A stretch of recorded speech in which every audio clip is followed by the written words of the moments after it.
तो हम देखने जा रहे हैं रिस्पिरेशन। रिस्पिरेशन देखा हम लोग लिविंग ऑर्गेनिज्म में, हमने देखा है कि जो लिविंग ऑर्गेनिज्म है वो कुछ करते हैं, वो कुछ लाइफ प्रोसेस करते हैं। लाइफ प्रोसेस में पूरा लिविंग ऑर्गेनिज्म वर्क करता है, तो वर्क करने के लिए एनर्जी चाहिए। एनर्जी कहां से मिलेगी? सनलाइट से।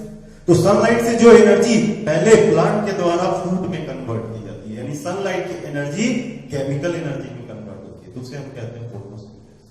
अब इस फूड को प्लांट के द्वारा बॉडी के अंदर में ले लिया, होलोजोइक न्यूट्रिशन, और अब उस फूड को ब्रेक डाउन करके उसके एनर्जी को ऑब्टेन किया जाएगा, तो ये प्रोसेस कहलाती है रिस्पिरेशन। रिस्पिरेशन बॉडी के अंदर में होता है। तो रिस्पिरेशन क्या है?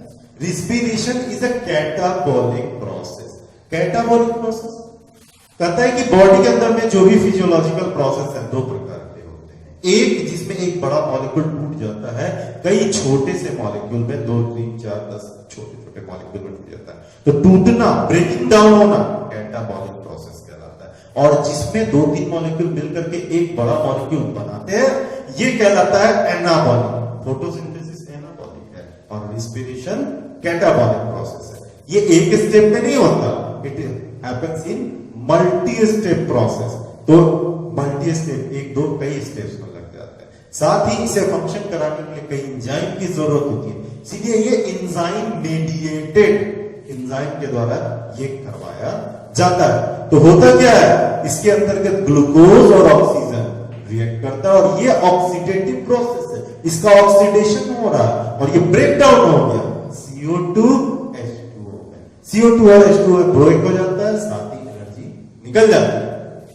अगर मॉलिक्यूलर फॉर्मूला के रूप में देखें तो C6H12O6 ग्लूकोज का मॉलिक्यूलर फॉर्मूला है, ऑक्सीजन के साथ रिएक्शन हो रहा है, जो 6 मॉलिक्यूल है, 6 CO2 बन रहा है और 6 H2O बन रहा है। एनर्जी जो निकल रही है वो ATP के फॉर्म में निकल रही है। Why? Because it happens in mitochondria, और माइटोकॉन्ड्रिया में एनर्जी ATP के फॉर्म में होती है। अब अगर रिस्पिरेशन के टाइप्स के बारे में देखें तो 2 प्रकार के रिस्पिरेशन है। एक रिस्पिरेशन जिसमें ऑक्सीजन की जरूरत होती है, और एक जिसमें ऑक्सीजन की जरूरत नहीं होती है। तो जिसमें ऑक्सीजन की जरूरत होती है वो कहलाता है एरोबिक रिस्पिरेशन, और जिसमें ऑक्सीजन की जरूरत नहीं होती है वो कहलाता है एनएरोबिक रिस्पिरेशन।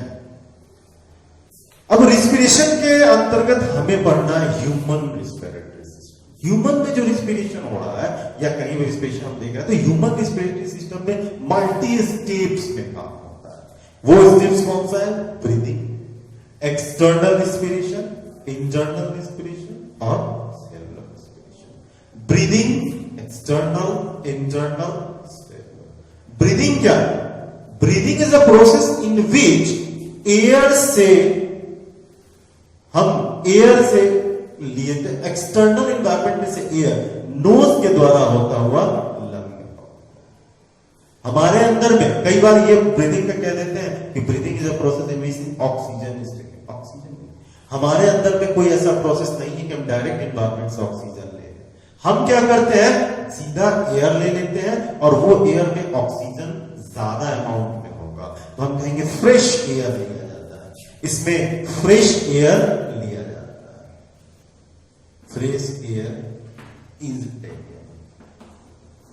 और वो जिसमें ऑक्सीजन, कार्बन डाइऑक्साइड ज्यादा है, यानी foul air, foul air is expelled, निकाल दिया जाएगा, फाउल एक्सपेयर को बाहर निकाला जाएगा।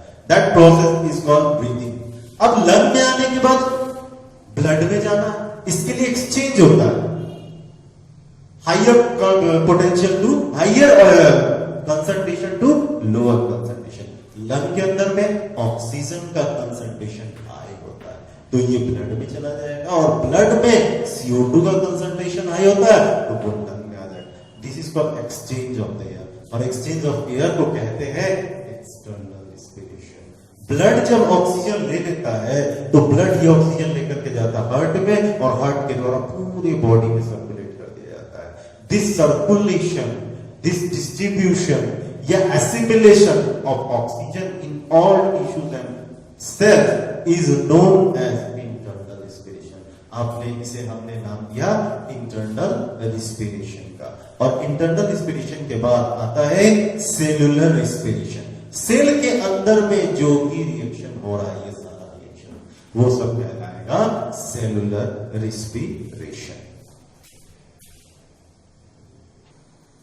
ह्यूमन रिस्पिरेटरी सिस्टम में पढ़ने से पहले हमें सबसे पहले समझना पड़ेगा ह्यूमन रिस्पिरेटरी सिस्टम के अंदर में जो भी ह्यूमन रिस्पिरेटरी ऑर्गन्स है, ह्यूमन रिस्पिरेटरी ऑर्गन्स। तो ह्यूमन रिस्पिरेटरी ऑर्गन स्टार्ट होता है नोज से, नोज से स्टार्ट होता है। नोज सबसे पहले जो ये पोर्स दिखाई पड़ते हैं इन्हीं कहा जाता है नॉस्ट्रिल, छिद्र या नियर्स, एक्सटर्नल नॉस्ट्रिल और नियर्स इसे कहते हैं। नाक के अंदर में देखा यह जाता है कि अंदर इसके कैविटी एक बनी हुई है, इस कैविटी को कहते हैं नेजल कैविटी। नेजल कैविटी में बाहर में हेयर्स दिखते हैं, ठीक है, इसे हेयर्स कहते हैं, फाइन हेयर्स, नेजल हेयर्स कहते हैं। और पीछे में ये म्यूकस से भरा हुआ एक्सटर्नल लेयर्स जो हेयर्स होते हैं, इनका काम होता है कि एयर के द्वारा जो भी हमारे अंदर में जो भी सैंड पार्टिकल्स या मोटे कोई एक्सटर्नल कोई भी बाहर से कोई भी ऑर्गेनिज्म या कुछ भी गंदगी वेस्ट मटेरियल जो एयर के साथ आ जाता है वो इसमें फंस जाता है, तो एक तरह से ये फिल्टर करने का काम करते हैं। तो इसके अंदर में क्या है, जब सेकेंड पार्ट में एयर जाता है तो यहां एयर को इससे होकर के गुजरना पड़ता है। इसके अंदर में म्यूकस फ्लूइड बना हुआ है। इसका बहुत सारा काम है। पहला कि इसके अंदर में अगर जो भी सैंड पार्टिकल्स या जो इससे बच गया वो सभी इसमें चिपचिपा होने के कारण चिपक जाएगा, यानी इससे कंप्लीट फिल्टर एयर को साफ कर देगा। नंबर 2 कि इसके अंदर में कुछ anti bacteria, anti microbial quality होती है, इसीलिए ये बैक्टीरिया वगैरह को खत्म भी करता है। तीसरी जो सबसे बड़ी बात होती है वो होता है कि ये एक प्रकार का थर्मोस्टेट का काम करता है। बॉडी की टेम्परेचर अलग होती है और एक्सटर्नल टेम्परेचर अलग होता है। कई बार एक्सटर्नल टेम्परेचर बहुत कम होता है, 2 डिग्री, 3 डिग्री, 4 डिग्री, लेकिन हमारे बॉडी का टेम्परेचर तो फिक्स है। हमारे बॉडी का टेम्परेचर 38 और 37 डिग्री। कई बार एक्सटर्नल बहुत ज्यादा 45, 55 गर्म हवाएं होती है और हमारे शरीर में जाएंगी तो वो नुकसान। तो जब एक्सटर्नल एयर इंटर करता है तो म्यूकस में जब वो जाता है तो इस एयर इस बॉडी के टेम्परेचर पर कन्वर्ट कर दिया जाता है। अगर हॉट एयर हो तो कूल कर दिया जाएगा, कूल एयर हो तो हॉट कर दिया जाएगा।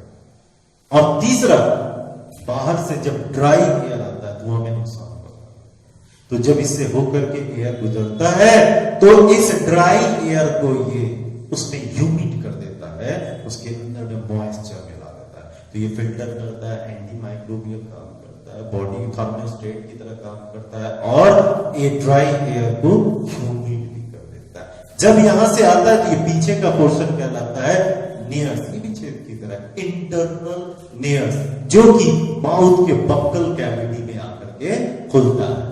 बक्कल कैविटी में आके खुलता है, इसको इंटरनल नॉस्ट्रिल।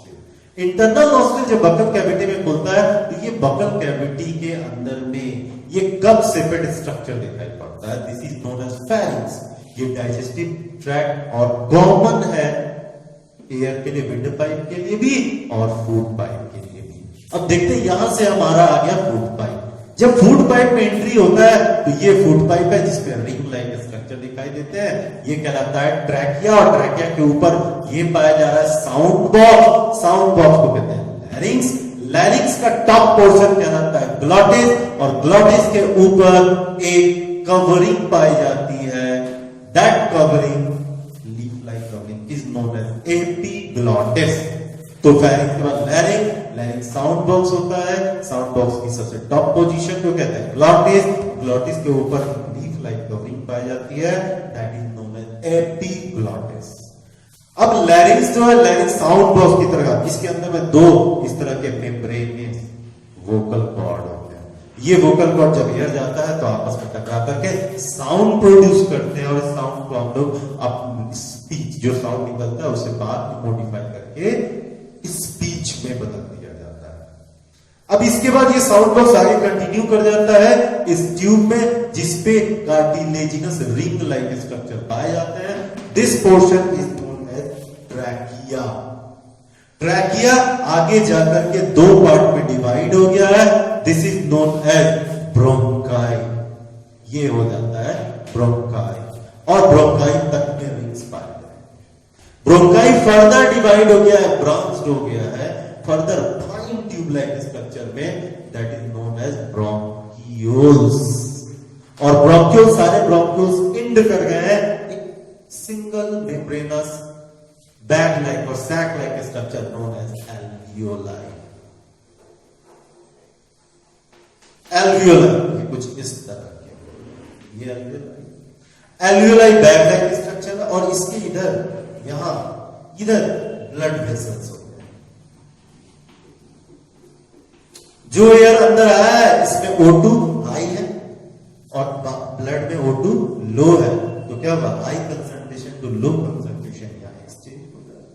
और इधर CO2 हाई है, ये एक्सचेंज हो जाएगा, इसीलिए एल्वियोलाई में एक्सचेंज हो जाता है। इस एल्वियोलाई का फुल कवर दैट इज, और ये मेम्ब्रेन से मस्कुलर ऑर्गन के अंदर में कवर्ड है, इसी ऑर्गन्स को कहते हैं लंग्स। क्योंकि अब सिंपल बैग लाइक स्ट्रक्चर है, बलून लाइक स्ट्रक्चर, तो काफी डेलिकेट है, तो एक तरह से इसको पूरी तरह से मसल्स ने सिक्योर करके रखा हुआ है, और इस सिक्योर करने के लिए उसने ऑर्गन का निर्माण कर दिया है जो कहला रहा है लंग्स। लंग्स अगर ये देखें तो इधर वाला राइट लंग्स है जो कि लेफ्ट साइड दिख रहा है, और ये लेफ्ट लंग है जो राइट साइड दिख रहा है। लेफ्ट लंग, अब ये राइट है, राइट के 3 पार्ट होते हैं, 1, 2 और 3। लेफ्ट में 2 ही पार्ट होते हैं, 1 और 2। तो हम फिर नेक्स्ट वीडियो में हम इसे अच्छे से समझेंगे। अभी